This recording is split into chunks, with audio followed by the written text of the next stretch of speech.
안녕하세요. 찐이에 반갑습니다. 잘 지내셨나요? 저는 이번에 어떤 주제로 영상을 찍을까 고민하다가 문득 떠오른 게 있었어요. 바로 혈당일지입니다. 일형 당뇨를 갖고 있으면 가장 기본이 되는 게 내가 섭취하는 탄수화물의 양이 얼마인지, 그 탄수화물이 어떻게 내 혈당에 영향을 미치는지 알아야 합니다. 그에 따라 식후 고혈당을 막기 위해 적절한 인슐린의 양을 맞는 게 일형 당뇨의 핵심 관리 방법이죠. 부끄럽지만 저는 18년 동안 한 번도 혈당일지를 제대로 작성해 본 적이 없습니다. 그냥 뭐 대충 이 정도 맞으면 되겠지? 100칼로리당 인슐린 1단위 정도? 그런데 뭐 밥 먹고 너무 높으면 또 한 번 맞으면 되지, 뭐 이렇게 아니라는 생각으로 혈당 관리를 했었는데요. 제가 이번에 옥리패드 인슐린 펌프를 쓰게 되면서 여러 가지 교육을 받고, 제가 지금 맡고 있는 기저 인슐린이 적절한 양인가 뭐 이런 테스트도 해보고, 영양 교육도 다시 받다 보니까 조금 혈당 관리를 제대로 해야겠다 이런 생각을 하는 와중에, 네이버의 이제 당뇨 커뮤니티에서 처음 이제 당뇨 걸리신 분들의 고충, 고민들과 뭐 그런 고민거리들을 좀 읽어봤어요. 그런데 아직도 인슐린을 하루에 3번만, 그리고 식사 전에만 맞는 거라고 생각하시는 분들이 꽤 있으시더라고요. 그래서 좀 이야기를 나누고 싶었습니다. 혹시 지금 제 영상을 보고 계시는 분들 중에서도 그렇게 생각하시는 분들이 계셨으면은 제가 인사이트를 조금 넓힐 수 있는 질문을 하나 드릴게요. 인슐린은 어떻게 작용하죠? 왜 우리는 일형 당뇨가 생겼을까요? 가장 근본적인 질문을 드리고 싶어요. 인슐린은 원래 몸에서 분비가 되는 호르몬이죠. 그쵸? 그런데 일형 당뇨는 자가 면역체계 이상이 생겨서 우리의 면역체계가 췌장에서 인슐린을 생성하는 베타세포를 공격해서 파괴가 되는 거죠. 원래는 몸에서 알아서 조절이 되는 호르몬인데 저희는 그게 이제 안 나오니까 주입을 해주는 거예요. 근데 혈당이 오르는 이유에는 정말 여러 가지가 있어요. 혹시 단순히 식사를 하고 단 거를 먹어서 오른다고 생각하시면 오늘 영상 정말 잘 보신 거예요. 입으로 들어가는 모든 음식을 제외하고 우리 몸은 첫 번째, 스트레스로 분비되는 코르티졸은 혈당 상승에 큰 영향을 미칩니다. 그리고 우울함이나 슬픈 감정들도요. 두 번째, 지방 과다. 지방세포는 인슐린 저항성을 높여서 혈당 조절을 어렵게 하기 때문이에요. 세 번째, 일부 간질환 및 염증 질환. 그리고 네 번째로 여성의 경우 생리 주기 및 임신입니다. 저 같은 경우는 생리 일주일 전 그리고 생리 이틀째까지 인슐린 요구량이 늘어나고 세 번째 날부터 점점 정상으로 돌아오더라고요. 저는 아직 임신을 안 해봐서 모르겠지만 의사 선생님 말로는 임신 중반기 후반기부터 인슐린 요구량이 많이 늘어난다고 들었습니다. 그리고 다섯 번째, 아침에 일어났을 때 혈당 상승, 새벽 혈당 상승이라고도 하는데 새벽에 인슐린 분비량이 줄면서 혈당을 조절하는 능력이 약해지는 것으로 인해 발생하고 아주 일반적인 현상입니다. 그리고 몸이 깨어나기 위해 간에서 글루코스라는 과정을 통해 당을 만들어내죠. 이건 자연적인 현상이고 저도 혈당을 확인해보면 새벽에서 점점 깨는 한두 시간, 그리고 일어난 직후에 20에서 30 정도 혈당이 올라가 있더라고요. 그리고 여섯 번째는 운동입니다. 하시는 분들 많으실 텐데 제가 자료로 또 준비했죠. 호흡이 가빠질 정도의 달리기, 그리고 중강도 이상의 웨이트 트레이닝을 할 때 몸에서 분비되는 아드레날린과 코르티졸이 그 이유가 됩니다. 코르티졸은 위에서 말씀드린 것처럼 몸이 스트레스를 받으면 분비가 되는데 운동 후 신체에서 스트레스를 일으키는 요소일 수 있어요. 신체가 이에 대응하기 위해 코르티졸을 분비하는데 이는 에너지 공급, 그리고 근육 손상 및 회복을 돕기도 하고 고도의 운동 및 긴 시간에 걸친 운동에서 더 많은 코르티졸을 분비합니다. 또 아드레날린이라는 호르몬 많이 들어보셨죠? 우리가 흥분할 때 아드레날린이 나온다고 하잖아요. 중강도 이상의 운동을 하면 우리 몸은 더 많은 에너지를 얻기 위해 몸에서 당을 생성하게 되고, 당을 생성하기 위해서 간에서 저장된 당을 에너지원으로 쓰기 위해 글리코네오게신사가 분비됩니다. 이름이 어렵죠? 또 혈당을 높이기 위해 인슐린도 억제하고요. 이런 몸의 신진대사가 혈당을 상승하게 만듭니다. 저도 헬스장에서 근육 운동을 하면 혈당이 올라요. 제가 제가 인슐린의 작용과 혈당이 상승하는 여러 가지 영향에 대해 말씀드렸는데 이렇게 음식 외에도 혈당 상승에 미치는 영향들이 있는데도 불구하고 하루 3번의 인슐린으로만 혈당 관리를 한다. 이거는 좀 잘못된 것 같습니다. 그럼에도 불구하고 음식이 혈당에 미치는 영향이 크니까 섭취한 탄수화물을 계산하고 인슐린을 그에 맞게 주사하는 거죠. 이게 가장 기본이고요.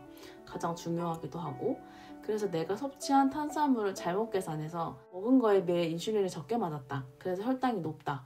그러면 추가 주사를 하고요. 내가 간식이 먹고 싶다.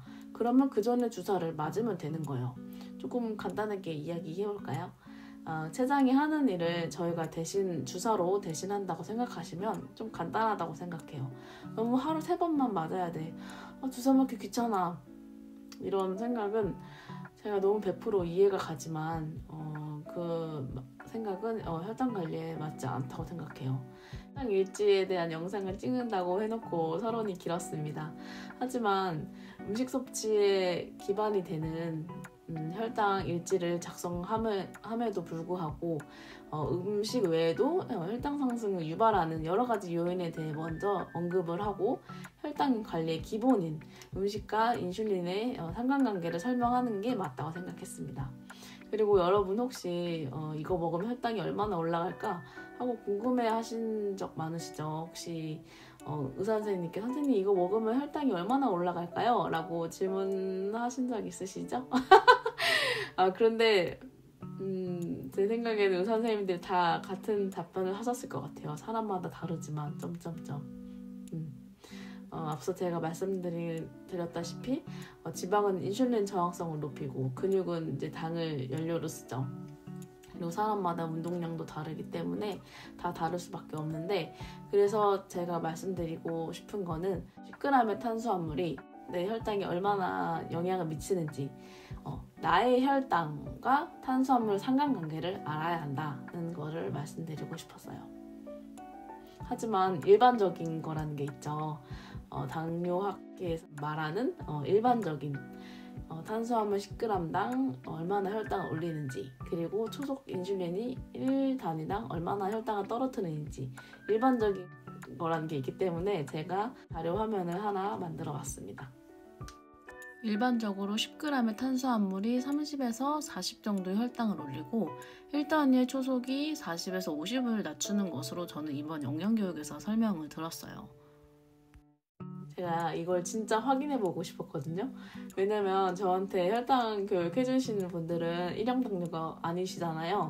그래서 너무 뭔가 너무 학술적이고 막 통계적인 것만 말해주는 거일까봐 제가 테스트를 한번 해봤어요. 그래서 오늘 이 영상을 찍게 된 거고, 혈당 관리를 어떻게 해야 할지 좀 감을 잃으신 분들께 좀 길잡이가 됐으면 좋겠습니다. 이제부터 제가 이틀 동안 먹은 음식을 사진으로 좀 보여드리고 4일째 혈당 일지를 좀 공유해 볼 건데요. 한번 같이 보면서 이야기 다시 해봐요. 우선 저의 식단은 저탄수화물 고단백 식사로 구성을 하려고 노력하고 있습니다. 탄수화물이 거의 없는 치즈 2개와 달걀 2개, 그리고 닭가슴살 슬라이스를 굽고 저탄수화물이면서도 단백질빵인 테마스테어빵 2조각과 무설탕 땅콩버터를 먹었습니다.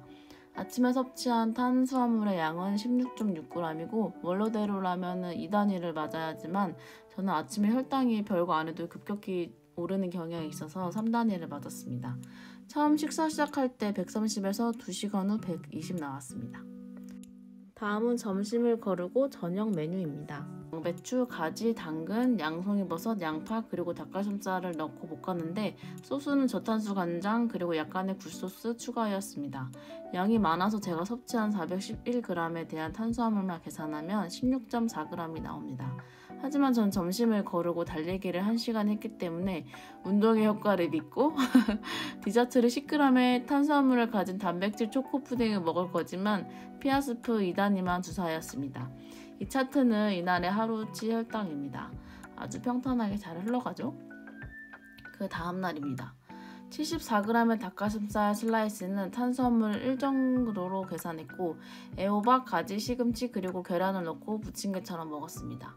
섭취 탄수화물은 17g이고 아침 혈당 상승을 고려해서 3단위 주사였습니다. 일어날 때 120이었는데 식사 전에는 144까지 올라갔어요. 앞서 말씀드린 아침 혈당 상승의 예시로 보시면 되겠습니다. 식후 2시간은 116으로 아주 구시네요. 소스는 기본 후추에 약간의 굴소스 추가하였습니다. 이렇게 든든하게 먹으니까 점심에 별로 먹고 싶은 생각이 없는데 운동 가서 열심히 운동해야 하니까 단백질 파우더를 아몬드 우유와 함께 마셨어요. 웃긴 게 아몬드 우유는 혈당을 안 올리는데 1.7g의 탄수화물이 들어있다고 하는 저 단백질 파우더는 10g의 탄수화물을 먹은 것과 같은 효과가 있더라고요. 그래서 주사 1단위를 맞았습니다. 그날의 혈당을 같이 보시죠. 새벽에 한번 저혈당이 와서 단백질 파우더 30g, 아몬드 우유 200g에 타먹고 잤고 그 후에 계속 평탄하다가 운동할 때 180까지 올라갔다가 140대로 떨어졌어요. 어제 요리하고 남은 닭가슴살 야채볶음에 오트밀을 넣고 죽처럼 먹으면 맛있을 것 같아서 오트밀 20g을 추가했더니 아주 3시간이 넘도록 혈당이 188까지 쭉쭉 올라가더라고요. 제가 탄수화물을 잘못 계산했나봐요. 그래서 1단위를 맞고 잤습니다. 추가 주사 2시간 후 혈당은 127이었는데 아마 자기 전이기도 하고 운동하고 난 후여서 인슐린 1단위에 60 떨어진 것 같아요. 그 다음날 계란 2개, 치즈 2장, 100g당 8.8g의 탄수화물이 들어간 단백질빵에 땅콩버터 30g 그리고 아보카도 하나를 같이 먹었습니다. 먹은 탄수화물을 계산하면은 인슐린 2단이면 되겠지만 제가 이날부터 하루에 2끼만 먹을 거라서 기저 인슐린을 2단위 줄였어요. 혹시 이게 영향이 미칠까 걱정돼서 3단위 맞았는데 그 다음 식사인 4시 30분까지 저혈당이 없어서 적당히 잘 맞았구나 싶었습니다. 두 번째 식사에서 초코푸딩과 또 닭가슴살 야채볶음을 먹었습니다. 전 좋아하면 계속 먹을 수 있거든요. 피아스프 3단위 주사했고 식사 후에 1시간 유산소 그리고 50분 무산소를 통해 제 혈당은 200까지 치솟았지만 다음날 새벽 4시에 저혈당이 한 번 와서 젤리를 2개 먹었습니다. 저는 운동량이 오늘 많아서 추가 주사를 하지 않았고 다음날 아침 먹을 때까지 혈당이 좋았어요. 어떠세요? 인슐린을 어떻게 얼마나 맞아야 할지 그리고 탄수화물을 어떻게 계산해야 될지 감이 좀 오셨나요? 그리고 꼭 하루 3끼에 집착할 필요도 없는 것 같아요. 제가 기저 인슐린 2단위를 낮추고 3일 동안 2끼만 먹는 거를 테스트 해봤는데 혈당 관리도 잘 되고 몸도 가볍고 좋은 것 같아요. 인슐린이 자연스럽게 조절이 된다면 당연히 인슐린이 해야 하는 일들을 저희가 직접 하고 있다고 생각하면 어떻게 혈당 관리를 할지 내가 먹는 것 그리고 내 컨디션에 따라서 조절을 해야 한다는 거를 알게 됐으면 좋겠습니다. 그럼 오늘 영상 열심히 준비했는데 조금이나마 도움이 됐으면 좋겠고요. 처음 당뇨 걸려서 내 인생이 쫑두러째 바뀌었지만 그리고 아직도 혈당 관리가 너무 힘드신 분들께 이 말씀을 드리고 싶어요. 남들이 어떻게 혈당 관리하는지 참고하시는 것도 너무 좋은데요. 자기 몸에 대해서 좀 공부를 했으면 좋겠어요. 내 혈당이 어떻게 어떤 것 때문에 올라가는지 탄수화물이 나한테 어느 정도까지 영향을 미치는지 그 양과 그리고 인슐린이 나한테 어떻게 영향이 미치는지 그런 것들 자기 몸에 대해서 공부를 조금 하기 시작하다 보면은 혈당 관리가 전보다는 좀 쉬워질 거라고 생각을 해요. 저도 그랬고 저는 고등학교 때 그리고 20대 때 항상 꾸준히 지금까지도 운동을 하지만 그때는 혈당 체크하는 게 너무 싫어서 아예 그냥 혈당 체크도 안 하고 그냥 먹을 때는 인슐린을 맞았어요. 그래서 제가 그때 당화혈색소가 막 13, 14 이렇게까지 올라가고 병원에만 가면 입원하라고 막 그랬거든요. 지금은 그렇지 않잖아요. 더 나은 우리 과학기술이 발전하는 시대에 살고 있고 조금만 노력하고 공부를 조금 더 한다면 조금 더 수월하지 않을까 그런 생각을 합니다. 네. 지금 저는 6.8, 6.9 정도 유지하고 있고 우리 할 수 있어요. 화이팅! 다들 행복하고 건강했으면 좋겠습니다. 그럼 안녕. 다음은 제가 옴니패드 5 인슐린 펌프 달고 한번 영상 다시 찍을 건데 다음 영상도 기대해주세요. 그럼 진짜 안녕.